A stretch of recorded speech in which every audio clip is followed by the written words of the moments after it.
रोमी उसके 12वें अध्याय के 9वें पद की दूसरी लाइन में पौलुस रोम की मंडली को लिखता है, बुराई से घृणा करो, भलाई में लगे रहो। दो बातें पौलुस कलीसिया के लोगों के जीवन में देखना चाहता है। पहली बात कि वो बुराई से घृणा करें, और दूसरी बात भलाई में लगे रहें। मात्र बुराई से घृणा करना पर्याप्त नहीं है।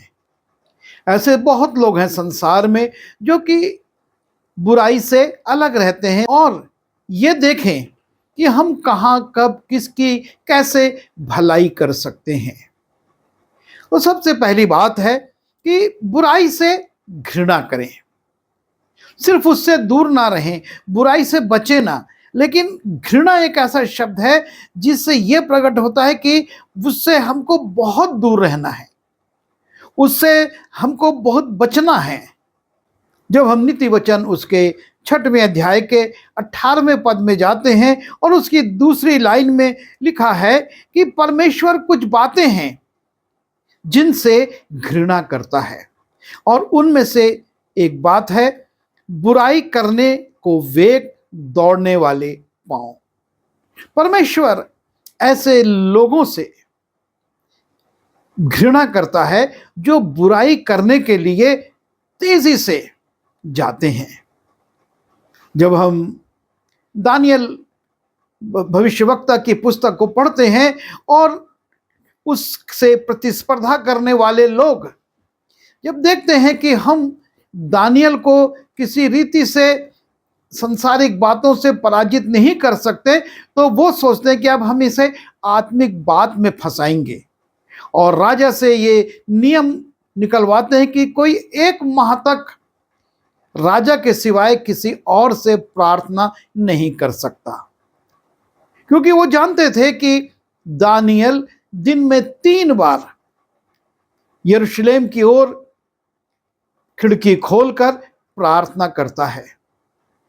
और जब ये नियम निकल जाता है और तब वो देखते हैं कि दानियल प्रार्थना कर रहा है या नहीं, और जब वो ये देखते हैं कि दानियल प्रार्थना में वैसे ही लगा है, तो तुरंत राजा के पास दौड़ते हैं और राजा से उसकी चुगली करते हैं और राजा पे दबाव डालते हैं कि जो आज्ञा निकली है उसके अनुसार दानियल दंडित किया जाए और उसको सिंहों की मांद में डाला जाए। परमेश्वर ऐसी बुराई करने वालों को सब घृणा करता है। भजन संहिता 34:13 में लिखा है, अपनी जीभ को बुराई से रोक रख और अपने मुंह की चौकसी कर कि उससे छल की बात ना निकले। ना सिर्फ अपने पैरों को हमको बुराई के मार्ग से रोकना है, लेकिन अपनी जीभ को भी बुराई से रोकना है। हमारी जीभ से भी बुराई नहीं निकलना चाहिए।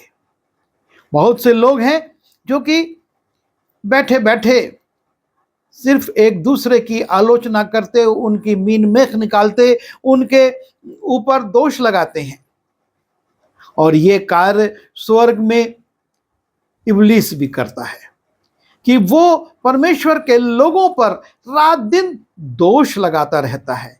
पर परमेश्वर ऐसी जीभ से भी घृणा करता है, और दाऊद कहता है कि अपनी जीभ को बुराई से रोक रख और अपने मुंह की चौकसी कर कि उससे छल की बात ना निकले।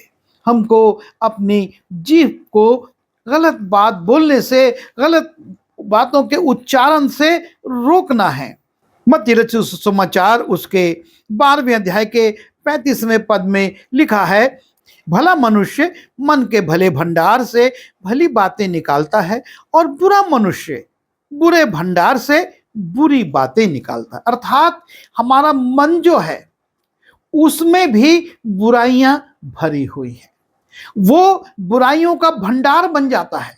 हमारे मन से क्या बातें निकलती हैं, क्योंकि मनुष्य को अशुद्ध करने वाली बातें मन से ही निकलती हैं, और यदि हम बुरी बातें अपने मुंह से उच्चारित करते हैं, मन से निकालते हैं, हमारे पूरे जीवन पर बुराई आती है, क्योंकि मन के बुरे भंडार से वो बुरी बातें निकालता है। और मैं तुमसे कहता हूं कि जो निकम्मी बातें मनुष्य कहेंगे, न्याय के दिन हर एक का लेखा देंगे। हम अपने मुंह से यदि गलत बातें निकालेंगे और गलत बातें उच्चारित करेंगे, तो एक दिन न्याय के रोज हमको इसका लेखा देना होगा। याकूब उसके 4 अध्याय के 3 पद को देखते हैं और वहां पर लिखा है, तुम मांगते तो हो परंतु पाते नहीं, इसलिए कि बुरी इच्छा से मांगते हो ताकि अपने भोग विलास में उड़ा दो। हमारी इच्छाएं भी कई बार बुरी होती हैं।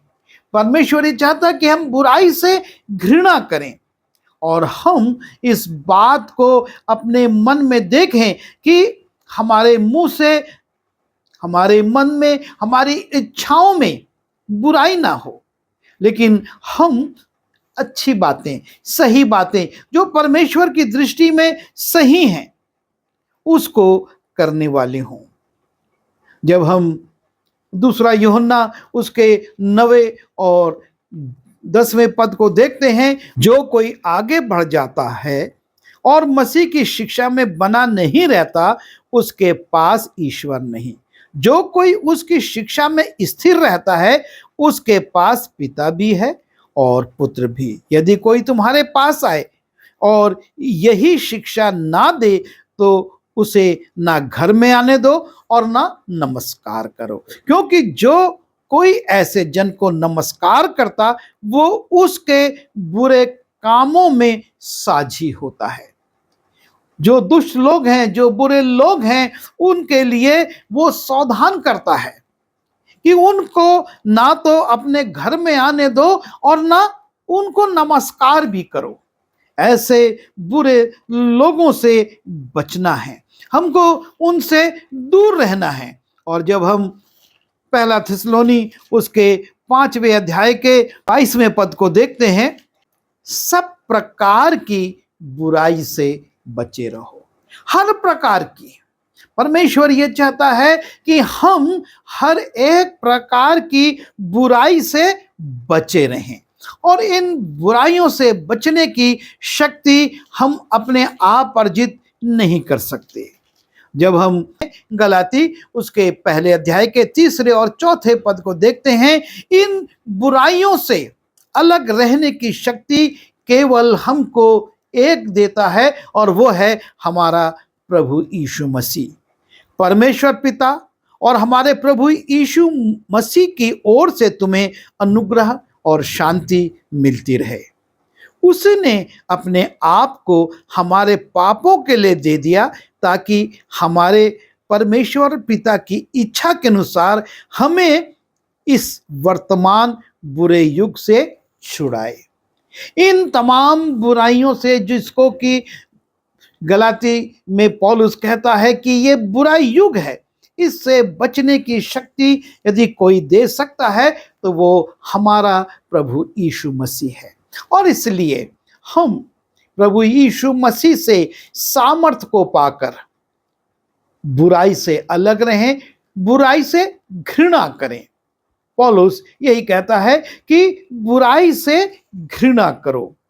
और दूसरी बात वो कहता है, भलाई में लगे रहो। हमारे जीवन में भलाई होना चाहिए, बुराई से हम घृणा करें और भलाई में लगे रहें। जब हम मत्ती रचित सुसमाचार उसके 19वें अध्याय के 16वें पद को देखते हैं, और वहां पर एक नौजवान यीशु मसीह के पास आता है और यीशु मसीह से प्रश्न करता है। और देखो, एक मनुष्य ने पास आकर उससे कहा, हे गुरु, मैं कौन सा भला काम करूं? वो प्रश्न कर रहा है। जैसा कि पौलुस आज्ञा भी देता है कि भलाई में लगे रहो, और इस नौजवान का भी यीशु मसीह से यही प्रश्न है कि हे गुरु, मैं कौन सा भला काम करूं कि अनंत जीवन पाऊं? अनंत जीवन पाने के लिए भी आवश्यक है कि हम भले काम करें। और इसलिए ये नौजवान यीशु मसीह के पास आता है, घुटने टेकता, उससे प्रश्न करता है कि हे गुरु, मैं कौन सा भला काम करूं कि अनंत जीवन पाऊं। और तब यीशु मसीह उससे कहते हैं, तू आज्ञाओं को तो जानता है। और वो कहता है, मैं इन आज्ञाओं को बचपन से मानता आया हूं। परमेश्वर ये चाहता है कि हमारे जीवन में आज्ञाकारिता हो, हम आज्ञाओं को माने। और पहला भला काम यीशु मसीह उस पर यह प्रकट करते हैं कि तू एक भला काम तो ये कर कि आज्ञाओं को मान। आज हमको जब भला करने की इच्छा है तो हमको ये देखना होगा कि हम आज्ञाकारिता के जीवन में कैसे आगे बढ़ रहे हैं, कितना आगे बढ़ रहे हैं, हम कहां पर हैं। जब हमारे लाभ की बात आती है हम आज्ञाएं मानते हैं, और जब हानि होने लगती है हम आज्ञाओं को छोड़ देते हैं। हम ऐसा दोहरा जीवन ना जिए, लेकिन हम आज्ञाओं को माने। और जब वो ये कहता है कि हाँ मैं आज्ञाओं को मानता हूं, तब यीशु मसीह उससे दूसरी बात कहते हैं कि तू अपना सब कुछ, जितना तेरे पास धन संपत्ति है, उसको बेच दे, कंगालों में बांट दे, जरूरतमंदों को दे दे, मेरे पीछे हो ले। दो बातें तुझको करनी है, और आज्ञाएं तो तू मानता है, लेकिन और दो बातें तुझको करनी है। पहली ये कि तू अपना सब कुछ बेचकर कंगालों में बांट। अर्थात हमारे पास जो भी है हम उस पर अपना अधिकार ना समझें, उसको अपने सुख विलास के लिए ना रखें, लेकिन हम उसका त्याग करना छोड़ें, हम उसको त्याग करें, त्याग दें। प्रभु यीशु मसीह ये चाहते हैं कि हम सांसारिक वस्तुओं पर अपने मन को, अपनी शक्ति को, अपनी योग्यता को ना लगाएं। वो उससे कहता है कि ये सारी चीजों को तो छोड़ दे, बांट दे, और तब दूसरा काम ये कर कि मेरे पीछे हो ले। बहुत से लोग अपनी धन संपत्ति बांट देते हैं, डोनेशन में दे देते हैं, ट्रस्ट बना देते हैं, और सोचते हैं कि ये भला काम कर रहे हैं। अच्छी बात है, उन्होंने ये किया, लेकिन उसके बाद क्या वो यीशु के पीछे हो लिए या नहीं, या उसी घमंड में है कि हमने तो अपना सब कुछ त्याग दिया। प्रभु यीशु मसीह उससे कहते हैं, तू यदि अनंत जीवन पाना चाहता है तो तुझको ना सिर्फ आज्ञाओं को मानना है, लेकिन अपना सब कुछ छोड़ना होगा, अपने अहम को, अपने धन को, अपनी योग्यताओं को, इन सब का इनकार करना होगा। जैसा कि यीशु ने कहा, यदि कोई मेरा चेला बनना चाहता है तो वो अपने आपे का इनकार करे। वैसे ही इस जवान से कहता है, तू अपना सब कुछ छोड़ और उसके बाद फिर मेरे पीछे हो ले। ये बहुत जरूरी है कि हम यीशु मसीह के पीछे हो ले, और कोई भी रास्ता नहीं। यीशु मसीह ने कहा, मार्ग, सत्य और जीवन मैं ही हूं, बिना मेरे द्वारा कोई पिता के पास पहुंच नहीं सकता। अनंत जीवन पाना है तो तुझको मेरे ही रास्ते से, अर्थात मेरे ही पीछे होकर जाना होगा। और जब हम पहला पतरस उसके दूसरे अध्याय को देखते हैं और उसके 12वें पद को, वहां पर प्रभु यीशु मसीह का चेला पतरस कहता है, अन्य जातियों में तुम्हारा चाल चलन भला हो। जो संसार के लोग हैं, अन्य जाति लोग हैं, उनमें आपका और मेरा चाल चलन भला होना चाहिए। अर्थात वो हमारे कामों को देखकर ये ना कहें कि इनमें ये कमजोरी है। और जैसा यीशु मसीह कहते हैं मत्ती उसके 5वें अध्याय के 16वें पद में कि तुम्हारे भले कामों को देखकर तुम्हारे पिता की जो स्वर्ग में है उसकी प्रशंसा की जाए। हम अपने चाल चलन में अन्य जातियों के सामने एक भला नमूना रखें। हम इस बात को अपने जीवन में देखें कि अन्य जातियों के बीच में, संसार के लोगों के बीच में हमारा चाल चलन कैसा है। हमारे भले कामों को देखकर लोग हमारे परमेश्वर पिता की प्रशंसा करते हैं, उसकी महिमा होती है या नहीं। ये बहुत जरूरी है कि हम सिर्फ बुराई से घृणा ना करें, लेकिन भले कामों में लगे रहें। और जब हम पुराने नियम में जाते हैं और वहां पर हम एक पात्र को देखते हैं जिसके जीवन में ये दोनों बातें हमको नजर आती हैं। वो बुराई से घृणा करता है और भलाई में लगा भी रहता है, और ये पात्र है यूसुफ। जब हम उत्पत्ति उसके 37वें अध्याय के दूसरे पद को देखते हैं और वहां पर हम यूसुफ के इस चरित्र को देखते हैं कि वो बुराई से घृणा करता था। बहुत कम उम्र का था, केवल 17 साल का था, और अपने बड़े भाइयों के साथ वो भेड़ बकरियों को चराने जाता था, लेकिन उसके हृदय में बुराई के प्रति घृणा थी और वो ये नहीं चाहता था कि उसके भाई भी बुराई करें, और इसलिए वो अपने पिता को भी उनका समाचार देता था कि उसके भाई किस प्रकार का जीवन व्यतीत कर रहे हैं। इससे उसके भाई उससे चिढ़ने लगे थे, लेकिन वो चूंकि बुराई से घृणा करता था, ना सूद करता था बुराई और ना चाहता था कि उसके भाई करें। लिखा हुआ है, यूसुफ 17 वर्ष का होकर अपने भाइयों के संग भेड़ बकरियों को चराता था, और वो लड़का अपने पिता की पत्नी बिल्हा और जिल्पा के पुत्रों के संग रहा करता था और उनकी बुराइयों का समाचार अपने पिता के पास पहुंचाया करता था। वो अपने भाइयों के साथ रहता था, भेड़ बकरी चराता था, और जब उसके भाई गलत बात करते थे, गलत काम करते थे, गलत चीजों में लिप्त होते थे, वो इस समाचार को अपने पिता को देता था कि पिता अपने पुत्रों पर किसी प्रकार से अंकुश करे जिससे कि वो बुराई में ना पड़े। और वहां पर लिखा है, सो उसके भाइयों ने देखा कि हमारा पिता हम सब भाइयों से उससे अधिक प्रीति रखता है, तब वे उससे बैर करने लगे और उसके साथ ठीक तौर से बात भी नहीं करते थे। जब भाई लोग इस बात को देखते हैं तो वो उससे बैर करने लगते हैं, लेकिन उसके बावजूद जब उसका पिता आज्ञा देता है कि जा और अपने भाइयों का समाचार ला और उन तक इन भोज्य वस्तुओं को पहुंचा दे, वो पिता से कहता है, जो आज्ञा मैं हाजिर हूं। उसने उससे कहा, जा अपने भाइयों और भेड़ बकरियों का हाल देख कि वे कुशल से तो हैं, फिर मेरे पास समाचार लिया।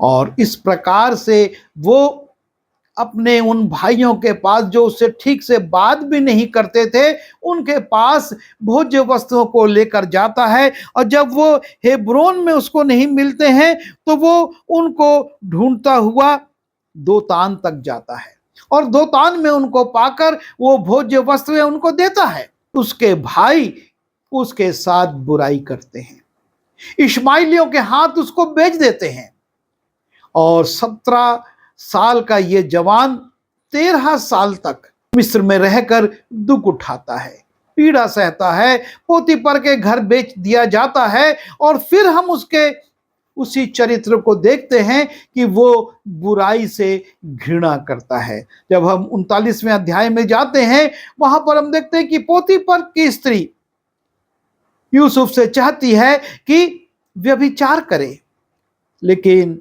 यूसुफ उसका इनकार करता है, वो मना कर देता है। और जब वो स्त्री उसको अपने माया जाल में नहीं फंसा पाती, अपने पति से झूठी शिकायत करके उसको जेल में भिजवा देती है। पर यूसुफ मिस्र देश में, जहां ना उसके पिता हैं, ना उसके रिश्तेदार हैं, ना उसको कोई देख रहा है, पर परमेश्वर के भय में वो बुराई से अलग रहता है, बुराई से घृणा करता है और जेल का जीवन स्वीकार कर लेता है। और जेल में भी हम देखते हैं कि वो फिर से जो राजा का पिलाने वाला और राजा का पकाने वाला था, उनके साथ भलाई करता है। वो एक रात स्वप्न देखते हैं और उदास होते हैं कि कौन हमको इस स्वप्न का अर्थ बताएगा। यूसुफ उनसे पूछता है, तुम क्यों उदास हो? और वो कहते हैं, हमने स्वप्न देखा है, कौन हमको भेद बताएगा? और तब वो कहता है, मैं परमेश्वर से प्रार्थना करूंगा और उसका भेद बताऊंगा। और भेद बताता है और उसके बताए हुए के अनुसार ही उनके भविष्य में घटता है। उसके बावजूद भी वो उसको भूल जाते हैं, इस भलाई को भूल जाते हैं। और जब राजा स्वप्न देखता है, इस पिलाने वाले को याद आता है कि अरे, जेल में एक व्यक्ति था जिसने मुझको स्वप्न का अर्थ बताया था। और तब वो राजा के पास लाया जाता है और अपनी बुद्धिमत्ता के कारण, परमेश्वर की आशीष के कारण, परमेश्वर की सामर्थ के कारण उसको राजा प्रधानमंत्री का पद दे देता है और वो सारा अनाज खरीदता है। और तब फिर से हम देखते हैं उसके जीवन की भलाई, जब उसके भाई जिन्होंने उसको बेच दिया था और 13 वर्ष तक वो पीड़ा उठाता है मिस्र में, उसके सामने आते हैं। वो उनसे बुराई नहीं करता, उनसे बदला नहीं लेता, लेकिन उनको भोज्य वस्तुएं देता है और कुछ समय के बाद अपने आप को उन पर प्रकट करके उनको मिस्र में बुलवा लेता है और उनका पालन पोषण भी करता है। परमेश्वर ये चाहता है और पौलुस भी इसी बात की शिक्षा देता है कि बुराई से घृणा करो और भलाई में लगे रहो। और इस संयम काल में हम अपने जीवनों पर विचार करें। हम संभव है बुराई से घृणा करते हों, हम बुराई ना कर रहे हों, लेकिन हमको ये भी देखना है कि हमारे जीवन से भलाई हो रही है या नहीं। हम अपने ही विश्वास में, अपनी ही शिक्षाओं में और अपने ही उपवास में और अपने ही तौर तरीकों में और जो हमारे पूर्वजों ने स्थापित कर दी हैं बातें, उन्हीं में तो नहीं लगे हैं। हमको परमेश्वर के वचन के अनुसार अपने जीवन में ये जांचना है कि हम बुराई से अलग रहें, हमारे मन में भी बुराई ना आए और ना हमारी जुबान से बुरी बातें निकले और ना हमारे पांव गलत बातों की ओर जाएं, लेकिन हम हमेशा ये प्रयत्न करें कि हम लोगों का भला कर सकें, ताकि हमारे भले कामों को देखकर हमारे परमेश्वर की प्रशंसा हो, हमारे कार्य लोगों को भाएं और हम परमेश्वर को महिमा दे सकें। आइए प्रार्थना करें। प्रभु जी, हम आपसे निवेदन करते हैं कि हम निर्बल मनुष्य हैं और बहुत सी निर्बलताएं हमारे जीवन में पाई जाती हैं। सहायता करिए कि हम बुराई से घृणा करें और भलाई के कामों में लगे रहें। कई बार हमसे चूक होती है, पर आप ही सामर्थ दीजिए कि पवित्र आत्मा की अगुवाई में, जैसा यूसुफ जीवन की हर परिस्थिति में बुराई से अलग रहते हुए भलाई में लगा रहा, हम भी ऐसा ही करें और आपको महिमा दें। विनती यीशु के नाम से मांगता हूँ, आमीन।